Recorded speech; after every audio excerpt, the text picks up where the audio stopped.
I think I'm falling in love with my substance dealer, and now I'm facing the consequences. I had a long, strenuous day after working at both of my jobs. I had been on my feet for about 14 hours total. By the end of the day, I was exhausted, and I was in an awful, depressed mood after being abused by rude customers all day. When I got home, I realized I was out of WD and I felt so annoyed and defeated, but of course, I texted Marshall, and he came to drop off stuff for me as always. When he got there, he came up to my door and asked how my day had been. I guess I was just feeling so fragile at that moment after the long day, and I broke down crying and telling how awful I felt after the terrible day. It's embarrassing to think back to it, but I was sobbing like a baby. The innocent question just unzipped me, and I was just feeling so tired and emotional. It's hard being on your own, and sometimes when someone checks in with you, even if it's such a simple question, it can trigger you to just fall apart. Luckily, Marshall was extremely sweet. He gave me this big warm hug, and just listened to me vent for a while. I talked to him about how tiring my jobs were and how I missed having a family even though they were awful. He comforted me and told me about his own similar struggles. He was a great listener and gave me lots of meaningful advice.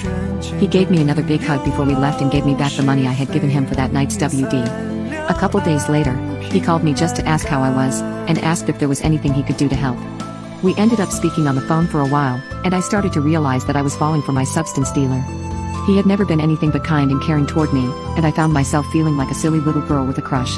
Even though I had a good feeling about him, I could have never guessed how much this connection would change my life. I was too nervous to straight up admit to Marshall that I had a big fat crush on him, so instead of asking him out, I just started buying WD more often as an excuse to see him. I went from buying every 2 weeks, to once a week, and eventually twice a week. I started taking more time to sit and talk with him when he would drop off. I really wanted to know how he was, and he was just so easy to have a conversation with. When I was around him, he soaked up my tension and I just felt more relaxed whenever we were together. Our connection felt so natural, and even though we were still clients and customers, I felt sparks between us, and I hoped it wasn't just me.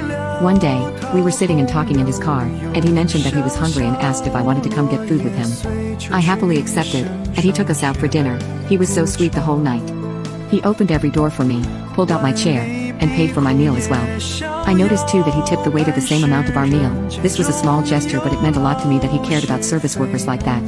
When he dropped me off that night, we sat for even longer just talking about nothing in his car.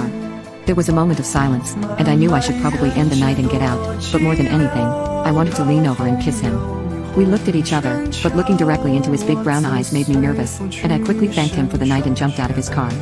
I had butterflies in my stomach after I tried to sleep that night, and before I fell asleep, he texted me, thanking me for hanging out tonight, and said that I was his favorite customer.